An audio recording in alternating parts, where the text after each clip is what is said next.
Hello everyone, and welcome to my Bold and Beautiful Today channel. I hope everyone is having a wonderful day. Before we begin, please hit the subscribe button and give this video a thumbs up. Is Carter and Hope's story over? In a single chat, Carter Walton and Hope Logan's relationship seemed to have fallen apart. Having a shared objective is the best and fastest way to bring people together, and it appears that this is what kept these two together. After years of working together with no sign of romance, Hope initially attracted Carter's attention a few months later. Suddenly, chemistry developed between the two of them. Corporate control immediately replaced Hope and Carter's chemistry.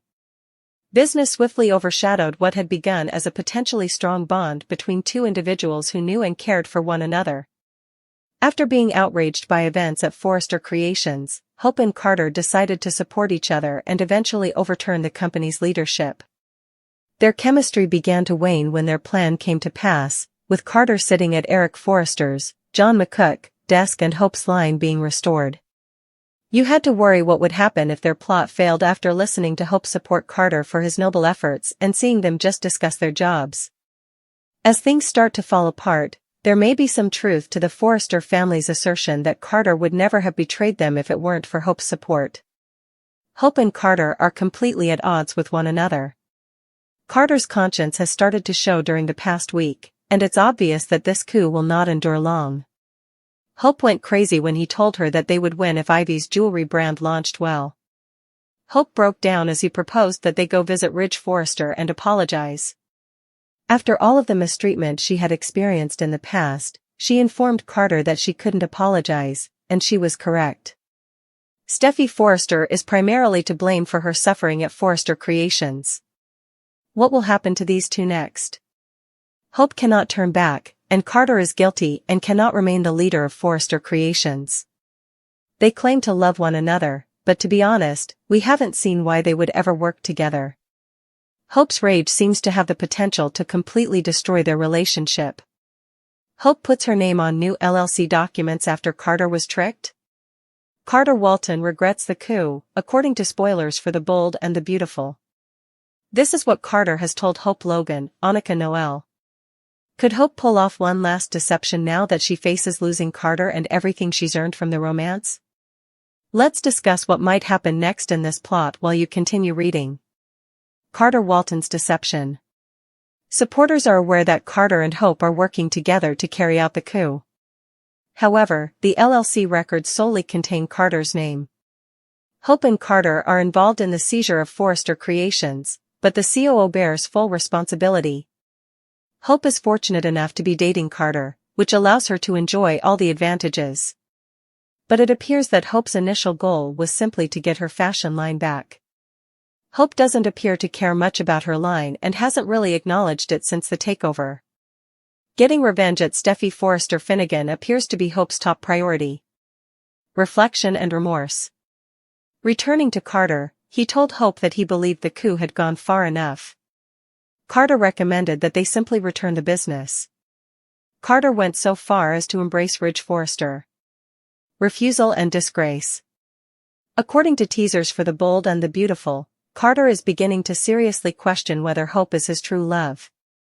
Carter first believed that Hope was the only person who had faith in him. Though he hasn't acknowledged it yet, Carter is beginning to recognize Hope's true nature. The expression on Carter's face makes it obvious. Carter may believe that he loves Hope, but he may also be questioning whether everyone is correct. Hope Logan's malevolent action. It appears like everyone is becoming more aware of the true meaning of Hope. Hope's mother is beginning to doubt her as well. When Hope begins to comprehend that she is going to lose her throne, what happens? Before Carter can return the business to the Forrester family, will she take severe measures? Will Hope act like she's rooting for Carter just to surprise him? As the takeover proceeded, Carter told Hope his precise strategy. What would prevent Hope from taking Carter's place and renaming the business under her own name? Carter might overlook something significant because his shoulders are so heavy. Hope is there to assist Carter, after all. What's stopping her from assisting herself in becoming Forrester Creations' newest manager? The complex network of connections and power dynamics within Carter Bamboozled's LLC's collapsing empire took a fiery turn one rainy evening when Hope, the struggling managing member of the business she had battled to save, happened upon a scene that would permanently shatter the tenuous bonds of trust between her and Carter. It started innocently enough. She had to return to the workplace late at night to complete a crucial investor proposal, and she was carrying the burden of the company's future. With the exception of the dim light coming from Carter's corner office, the building, which is often a swarm of fluorescent-lit urgency, was eerily quiet. Hope's footsteps echoed as she drew closer, her instincts tingling at the dissonance. Carter, now hiding in the shadows of a location he'd once ruled, after being noticeably absent from strategic sessions for weeks. But through the partially broken door, she saw a passionate embrace between Carter and Daphne Holloway, the mysterious CFO whose allegiance Hope had never quite trusted, rather than the somber reflection of a deceased founder. Backlit by the icy glare of a spreadsheet that was still open on his desk, Carter's hands closed around Daphne's waist with a possessive eagerness, their kiss a collision of desperation and concealment. Hope paused, the files in her arms falling silently to the ground as her thoughts raced to make sense of the Carter she had always admired, the visionary, despite his flaws, and the man who was now violating not only their friendship but also their shared past. The consequences were instantaneous, but not what Hope had expected. She chose to back off rather than face Carter directly, her strategic mind already analyzing the ramifications. After all, Daphne was more than just an employee. Hope had spent months sorting through the LLC's complicated financial records, which bore her fingerprints. Was this affair a recent slip-up, the result of Carter's inflated ego, or was it something darker and older, a relationship that existed before the LLC even went out of business? Calculation was evident in the timing. Daphne had played a key role in obtaining the toxic loans that had all but destroyed the business. Her ties to high-risk lenders and offshore accounts were the subject of whispers. Daphne's knowledge had made sure there would be no escape if Carter's bad decision had brought them into the maze. Their involvement now implied complicity that went well beyond the boardroom, a combination of personal and professional dishonesty that threatened to drag the LLC's precarious comeback into a new abyss. But Hope's silence wasn't passive. She started investigating, comparing timestamps of incriminating transfers with Carter's unpredictable actions to create a timeline that portrayed Daphne as a co-architect of the LLC's demise rather than just a mistress. Ignorant of Hope's discovery, Carter, in the meantime, intensified his victimization story, portraying Hope in interviews as a vicious usurper and privately urging investors to look past the noise and reinvest in his idea. It seems that his arrogance had no limits. However, as Hope gathered proof, a new factor came into play. Luna Chen, Hope's closest ally and the LLC's shrewd operations director, whose ability to see past corporate language had prevented them from numerous catastrophes. Luna's part in the drama that was developing revolved around one crucial point. When she arrived early one morning at the company's downtown offices, where she was tasked with managing the LLC's physical assets throughout the restructuring, she discovered Finn Gallagher, a brazen venture capitalist known for snatching troubled businesses, lounging in the lobby. Finn's attendance was unusual because his fund, Titan Grove, had a well-established antipathy to tech industry bailouts, and he had openly criticized Carter's amateur hour leadership months earlier. Nevertheless, he was standing there, casually menacing and perfectly dressed, claiming he had a private matter to discuss with Hope. Ever the gatekeeper, Luna paused. Despite her unwavering devotion to Hope, Finn's sneer suggested that she might have leverage. She pushed him into a conference room against her better judgment, not realizing that opening the door would set off a series of revelations. Finn's suggestion was as bold as it was ominous. He asserted that Daphne's back-channel talks with a sham corporation that turned out to be a Titan subsidiary had allowed Titan Grove to obtain a majority interest in the LLC's debt. The ramifications were profound. Finn suggested that Carter's disastrous side business, the predatory loans, and even Daphne's abrupt rise to CFO had all been planned to paint Titan Grove as the LLC's imminent savior, or executioner. Finn tossed a folder across the table and remarked, "Your little coup was cute, but Hope's playing checkers." Screenshots showing Carter and Daphne's tryst, timestamped months before to the LLC's demise, and wire transfers connecting Daphne to Titan's Cayman Islands holdings were included. "We're playing chess." The message was very clear: Carter's romance was a trap, not a mistake. From the beginning, Finn had used Daphne as a pawn, enlisting her to woo Carter, encourage his worst tendencies, and prepare the LLC for a hostile takeover. Even worse, Finn implied that Hope's own hands weren't clean. A fake email that was hidden in the appendix of her reorganized operating agreement implied that she had been aware of Titan's involvement from the beginning. Luna's thoughts whirled. Hope would run the risk of falling into Finn's trap and being accused of cooperation if she warned him. Silence would allow Titan Grove to demolish the business gradually. A former chess prodigy with a strategic intellect that rivaled Hope's, Luna, however, saw a third option: using Finn's gambit against him. She pretended not to know and said she would tell Hope about his offer, all the while secretly turning on a digital trail, a set of encrypted backups that recorded every strange transaction Daphne had ever authorized. Luna discovered a video feed from the night of Carter and Daphne's kiss after breaking into the LLC's archived servers that evening. Minutes after Hope ran away, Finn himself could be seen in the blurry video, sneaking into the office and giving Daphne a curt nod. It appeared that the affair was only Act 1, Finn's ultimate goal was complete control, and Carter was the ideal pawn, while Daphne served as his inside man. Hope battled her personal issues, while Luna put the puzzle together. Silence was a cancer, but confronting Carter ran the risk of upending the LLC's precarious recovery. As cool as ever, Daphne pitched a plan to sell Titan Grove the company's fundamental patents for a fire sale price, claiming liquidity issues, which solidified her resolve during a shareholder call. Though Daphne's smirk suggested a confidence no CFO should have, Hope's rejection was prompt. After going over Luna's findings, the full horror became clear. Titan Grove had not only infiltrated the LLC but had also planned its demise by taking advantage of Carter's conceit and Hope's faith. Finn's chance encounter with Luna, the loans, and the kiss were all strands in a finely constructed web of corporate espionage. At an emergency board meeting called by Hope, who showed up with Luna's evidence and a steely composure, the finale took place. As Hope showed the surveillance film, Daphne, expecting a normal vote on asset divestment, stopped, her calm demeanor breaking as Finn's face dominated the screen. When Hope carefully explained his part in the plan, not as a mastermind but as a mark, tricked into believing his own story even as Titan Grove embezzled the LLC's value, Carter, who had been originally resistant, crumpled.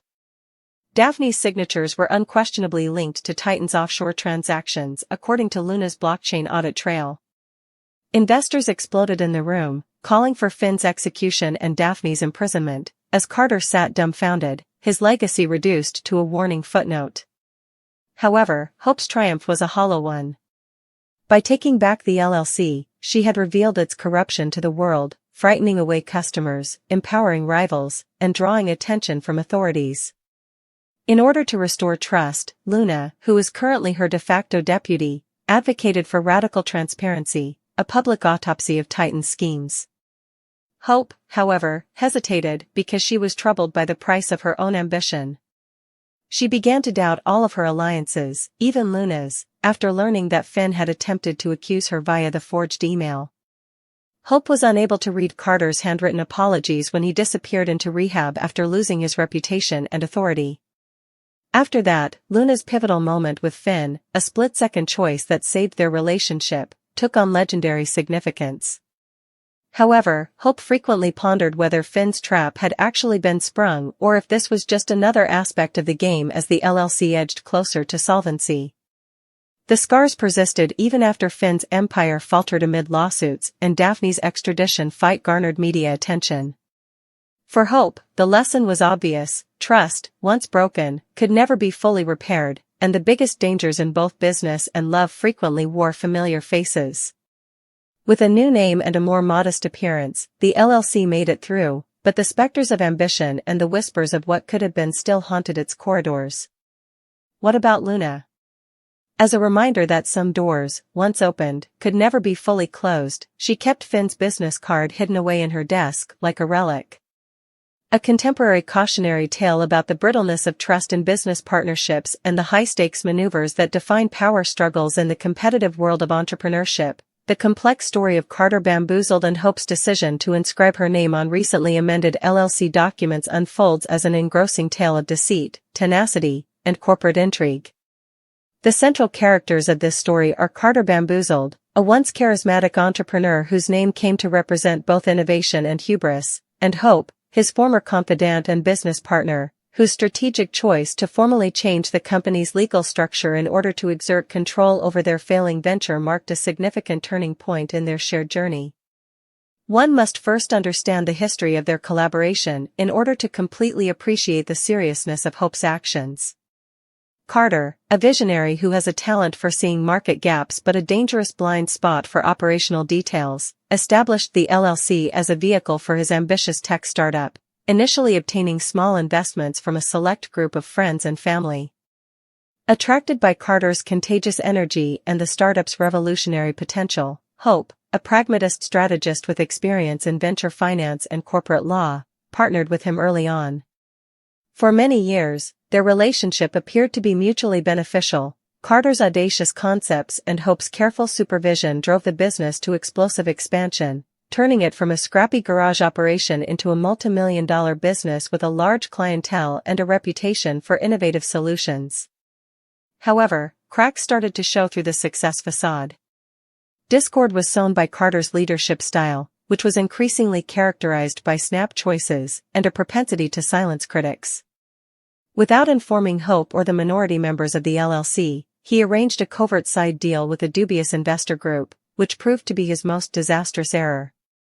Unbeknownst to his partners, Carter had consented to terms that covertly reduced the LLC's equity structure and mortgaged its intellectual property as collateral after being enticed by promises of exponential financial inflow.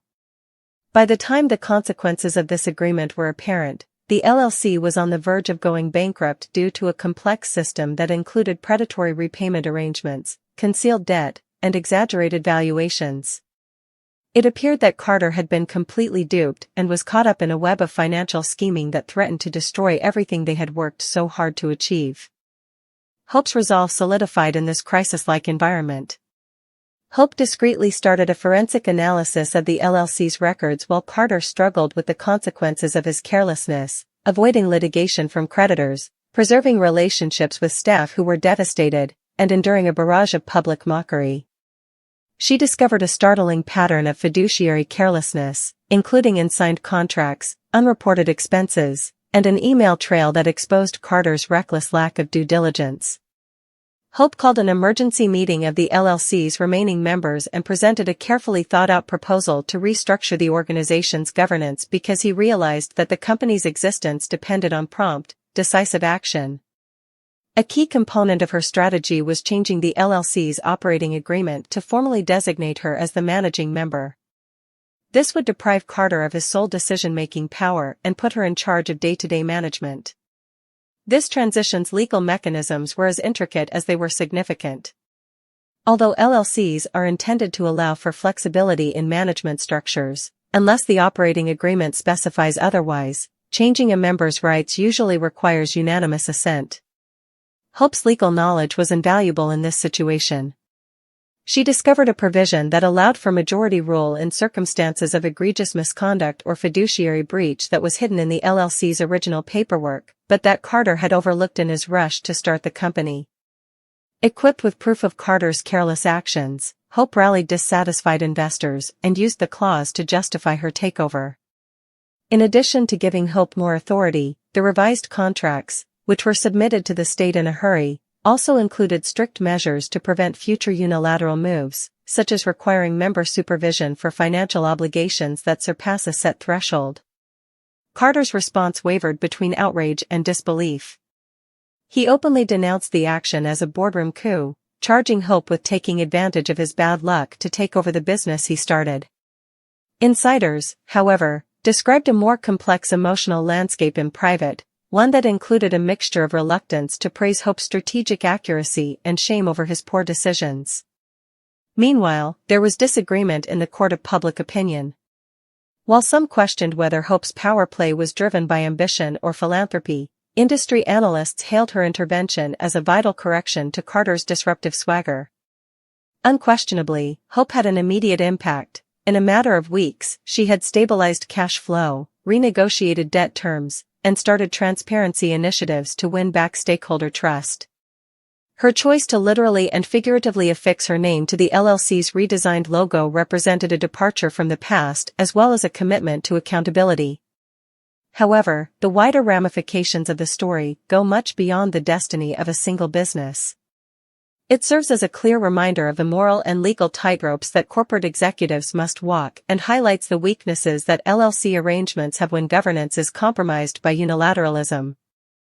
Hope saw the experience as evidence of the transformational potential of strategic crisis management, while Carter saw it as a sobering lesson in the dangers of overconfidence. The story of Carter's deception and Hope's rise remains a gripping tale of atonement, tenacity, and the never-ending pursuit of balance in the high-wire act of contemporary business as the reorganized LLC forges ahead, balancing creativity with caution, ambition with oversight. Hope Logan's relationship is dissecting. A well-known employee at Forrester Creations, Hope Logan, has been managing a complicated relationship with Carter Walton, the chief operating officer of the company. Their relationship, which was founded on respect for one another and a common goal, has since been tainted by problems with trust and outside manipulation. In an attempt to sabotage Hope and Carter's partnership, Steffy Forrester brought Daphne Rose into the picture out of a desire to regain control over the business. Hope and Carter are at odds because of Daphne's seduction and calculated placement, which have sowed doubt and envy. Their relationship has reached a fragile point where singlehood is a possible conclusion due to the breakdown of trust and the weight of outside influences. The disarray in Steffy Forrester's marriage. At the same time, a web of secrets and disclosures ensnares Steffy Forrester's private life. Her husband, Dr. John Finnegan, has kept his biological fatherhood a secret from Steffy and is now struggling with the revelation. The foundation of their marriage is in danger because of this hidden reality, which stems from a previous affair with Poppy Nozawa.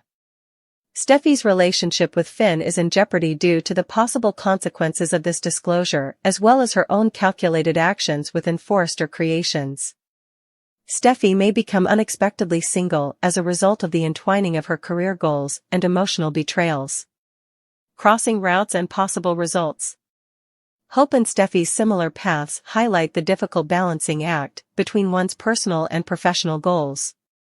Both women are forced to re-evaluate their objectives and the consequences of their choices as they deal with the disintegration of their individual relationships. Both could alter their roles inside Forrester Creations and change the company's destiny as a result of their possible transition to singlehood. The events that are taking place demonstrate the difficulties that arise when personal and professional connections are entwined, emphasizing the fine line that must be drawn between ambition, loyalty, and the pursuit of personal fulfillment. Therefore, their status as single was a recalibration rather than a failure, a reclaiming of narratives that had been appropriated by males who had regarded their hearts as temporary locations. The collections that came out of the split at Forrester Creations were marked by transformation. Steffy's lines softened with unexpected florals and asymmetrical hems, while Hope's designs embraced bold cuts and darker colors. A reluctant collaboration built on mutual respect took the place of the bitter boardroom arguments. During a truce forged over tequila shots in Steffy's office, she murmured, "For what it's worth, you're better off without him." Hope's sarcastic, back at you response was the closest they had been to friendship in years.